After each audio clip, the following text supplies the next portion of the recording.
Praise the Lord. Praise the Lord. Thank you, Jesus, Lord.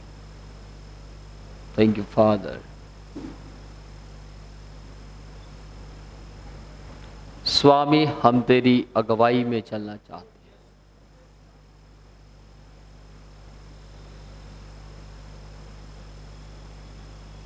Thank you, Father, Lord. Amen. Amen. मुझे एक बात बताइए, यहाँ पहली बार कौन कौन आया? हाथ दिखाएं। ओके, मैं आप लोगों से बात करना चाहूँगा अभी।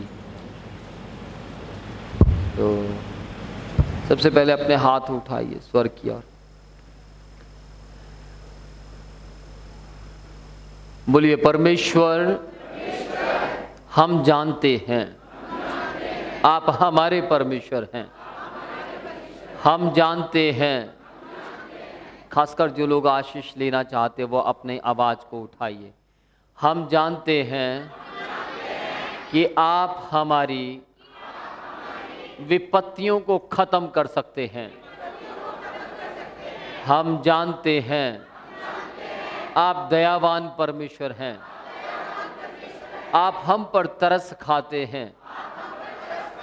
अनुग्रहकारी परमेश्वर, आपने अब तक मुझे संभाले रखा है।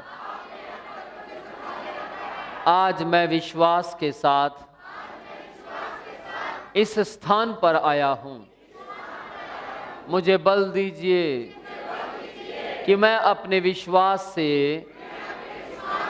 आपको प्रसन्न करने पाऊं और आप प्रसन्न होकर मुझे विपत्ति से मुक्त करने पाएं।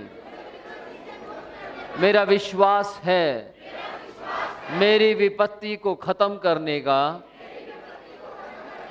उपाय आपके पास है। आप मेरी विपत्तियों को नाश कर सकते हैं। आप मुझे हष्ट और पुष्ट कर सकते हैं। आप मेरे जीवन को ताजगी में ला सकते हैं। आप मेरे जीवन में अपने आनंद को भरपूरी से दे सकते हैं।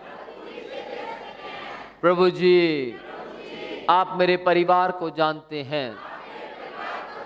प्रभु जी, आप मेरे समय को जानते हैं। आप मेरे हालातों को जानते हैं। इसलिए हमारा विश्वास है आपका अनुग्रह, आपकी दया हमें छुटकारा देती है। हमें विश्वास है आप हमारे पापों के लिए मारे गए, गाड़े गए, मुर्दों में से तीसरे दिन मेरे लिए, मेरे परिवार के लिए, मेरे घराने के लिए, मेरे जीवन को बचाने के लिए मुर्दों में से जीवित हो गए। आपका जीवित होना मेरे आनंद का कारण है। आपका जीवित होना मेरे छुटकारे का कारण है। आपका जीवित होना मेरे पापों की मुक्ति का कारण है। आपका जीवित होना मेरी जय का कारण है। आपका जीवित होना मेरी विपत्तियों का समाधान है। आपका जीवित होना मेरी जय का कारण है। आप महान हैं। आप पवित्र हैं। आप दयावंत हैं। आप तरस से भरे हुए हैं। आप अनुग्रहकारी हैं। आप कृपा करने वाले परमेश्वर हैं। आप मेरे गुरु हैं। आप मेरे सिखाने वाले हैं। आपने मुझे संभाले हुए हैं।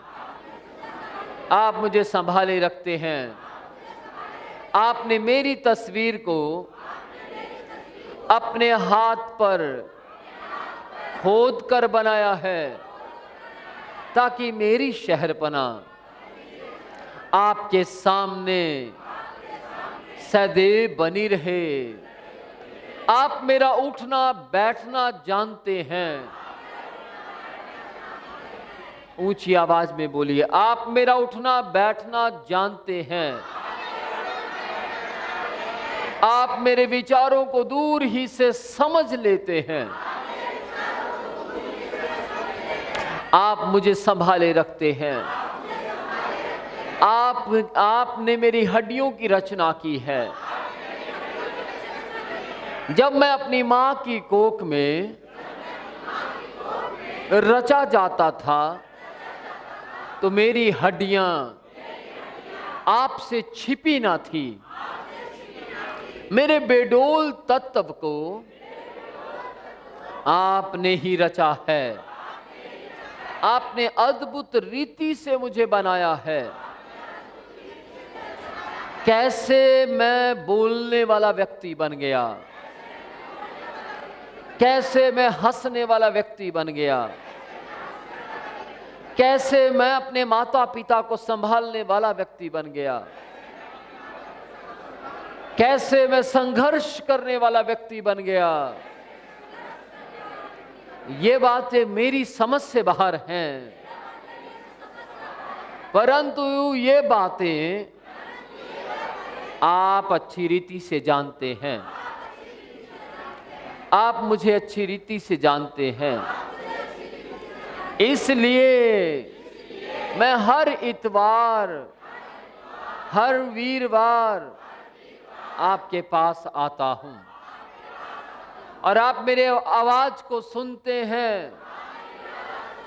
प्रभु जी, मैं रोज भी कोशिश करता हूं कि आपके करीब आने पाऊं। आप ही का अनुग्रह, आप ही की दया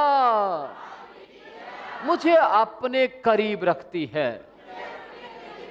मैं आपके करीब नहीं रह सकता,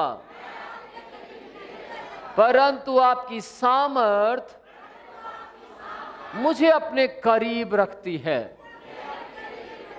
मैं पवित्र नहीं बन सकता, परंतु मैं पवित्र बनने के लिए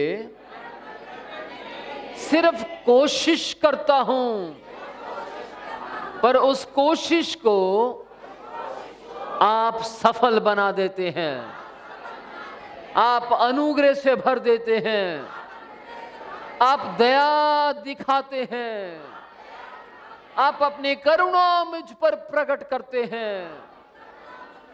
आपकी करुणा मुझे संभाले रखती है। आपकी करुणा मुझे बचाए रखती है। आपकी करुणा मुझे गिरने नहीं देती। आपकी करुणा मेरे पैरों को संभाल लेती है। आपकी करुणा मुझे संसार में चलना सिखाती है। धन्यवाद यीशु मसीह, धन्यवाद मसीह यीशु। आज के दिन के लिए मैं विश्वास करता हूं, आपने मेरी प्रार्थना को सुन लिया है। मैं विश्वास करता हूं, हर वो शक्ति जो मेरे विरुद्ध में है, आज मेरे अंगीकार करने के द्वारा वो कमजोर पड़ गई है। उसके बंधन कमजोर हो गए हैं। उसकी रस्सियां जो कभी मोटी थी, छोटी छोटी हो गई हैं। अब वो मुझ पर राज्य नहीं कर सकते। अंधकार की शक्तियां मुझे बांध कर नहीं रख सकती। मैं छुटकारा पाया हुआ व्यक्ति, मैंने मसीह पर विश्वास किया है।